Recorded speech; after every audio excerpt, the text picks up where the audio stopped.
जो लोग खैरात करने वाले हैं, मर्द भी और औरतें भी, और अल्लाह को नेक नियति से कर्ज देते हैं, उनको कई गुना अदा किया जाएगा और उनके लिए इज्जत का सिला है। और जो लोग अल्लाह और उसके पैगंबरों पर ईमान लाए, यही अपने परवरदिगार के नजदीक सिद्दीक और शहीद हैं। इनके लिए इनके अमाल का सिला होगा और इनके ईमान की रोशनी भी होगी।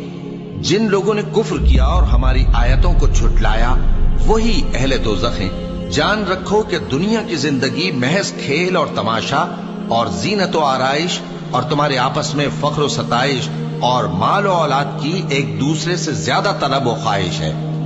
इसकी मिसाल ऐसी है जैसे बारिश कि उससे उगने वाली खेती किसानों को भरी लगती है, फिर वो खेती खूब जोर पर आती है, फिर ऐ देखने वाले तू उसको देखता है कि पक कर जर्द पड़ जाती है, फिर चूरा चूरा हो जाती है। और आखिरत में